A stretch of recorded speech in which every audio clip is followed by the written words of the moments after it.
Allez, salut les amis, on se retrouve aujourd'hui pour une nouvelle vidéo. Moi, c'est Lamine. Au travers de cette chaîne, j'aide les étudiants africains qui sont intéressés par les études en Ukraine à bien mener cette démarche.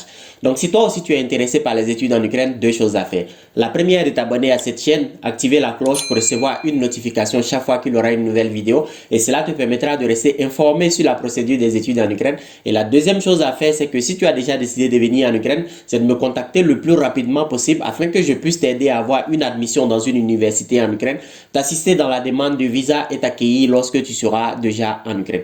Alors cette semaine, on a vu une vague de colère sur Internet suite à la publication d'une photo du ministre de l'enseignement supérieur ivoirien qui félicitait sa fille d'avoir obtenu une maîtrise en Écosse, donc dans une université écossaise, un truc comme ça.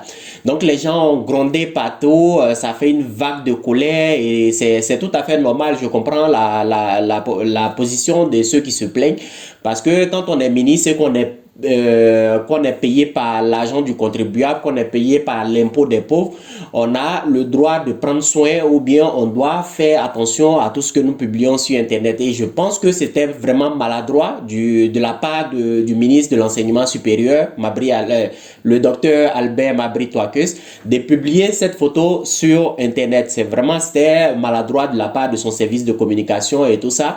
Donc, quand on est payé par le contribuable, on doit faire un minimum, on doit faire un peu attention à ce qu'on publie sur Internet. Mais en même temps, je comprends la position du ministre qui envoie son enfant ou bien sa fille étudier à l'étranger parce que un ministre qui se respecte en Côte d'Ivoire aujourd'hui ne peut pas laisser son enfant à l'université ou bien ne peut pas accepter que son enfant aille étudier à l'université de Cocody par exemple ou bien à l'université d'Abobo à Diabé. Un ministre, en tout cas, voilà, quand on voit comment dirais-je, les conditions dans lesquelles les gens étudient dans ces universités en Côte d'Ivoire, franchement, je me voyais, si moi j'étais ministre par exemple, je me vois très mal en train d'envoyer mon enfant étudier dans ces genres de conditions. Et si j'étais l'enfant d'un ministre, en tout cas, je n'accepterais pas non plus d'aller étudier dans ces genres de conditions. Donc il faut aussi comprendre cela. Vous savez, le système éducatif que nous avons dans nos différents pays, que ce soit en Côte d'Ivoire, en Guinée ou bien au Sénégal et tout ça, le système éducatif a commencé à aller en couille ou bien à aller en vrille, on va dire ça comme ça, depuis les années 90. Donc ce n'est pas un ministre voilà, qui va changer cette situation. Et un système éducatif, c'est vraiment un système, c'est un système qui est constitué de plusieurs entités qui doivent œuvrer ensemble pour améliorer le cadre. Ce n'est pas seulement un ministre qui va venir et qui va tout changer du jour au lendemain. Donc quand on est ministre également, voilà, accepter qu'un ministre ait aussi quelques avantages, disons ça comme ça. Un ministre, il doit avoir au moins l'avantage d'envoyer son fils où il veut, il doit au moins jouir de ses fonctions parce que être ministre, ce n'est pas donné à tout le monde et ce n'est pas chose facile. Le docteur Mabry Albert Touakeus, c'est quelqu'un qui se bat énormément voilà, pour que sa famille ait de bonnes conditions. Donc, laissez-lui au moins ce privilège-là d'envoyer son enfant où il veut, où son enfant désire étudier. Donc, en tout cas, cette colère-là aussi est bienvenue parce que ça doit aussi motiver ceux qui sont en colère, ça doit les motiver à toujours plus travailler, à toujours prier pour que eux aussi soient des ministres pour pouvoir se servir à tous les postes. Pardon, pour pouvoir servir le peuple.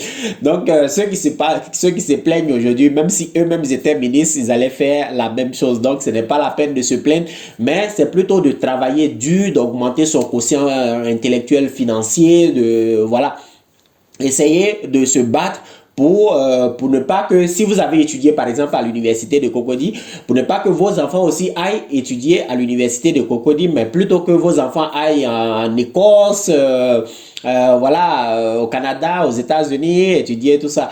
Donc, on avait connu aussi la même vague avec la publication de la photo aussi comment dirais-je, de notre ministre de l'Éducation nationale, Madame Kandia Kamara, qui avait aussi publié une photo pareille et ça avait fait une vague. Les amis, on ne peut pas passer tout notre temps en train de se plaindre parce que ces gens-là, ces gens qui sont aujourd'hui au pouvoir là, ils ont quand même bataillé pour être là. Vous savez comment est-ce que c'est difficile de faire la politique en Afrique? Vous savez comment est-ce que c'est risqué de faire la politique? Donc quand on a choisi de faire la politique, on doit avoir un minimum quand même d'avantages. Donc, les amis, cette colère-là, je vous comprends parfaitement, mais ça ne doit pas vous faire perdre le cap, mais ça doit plutôt vous motiver, de sorte que vous aussi, voilà, si vous êtes encore très jeune, pour que vos parents, vous devez prier pour que vos parents soient ministres, ou bien si vous êtes déjà un peu âgé, vous devez faire tout pour que vous aussi, vous soyez ministre et que vos enfants aussi aillent étudier à l'étranger. Donc, c'est tout pour cette vidéo, les amis. On se retrouve la prochaine fois pour une nouvelle vidéo. Allez, ciao. I've been fooled with one last lie.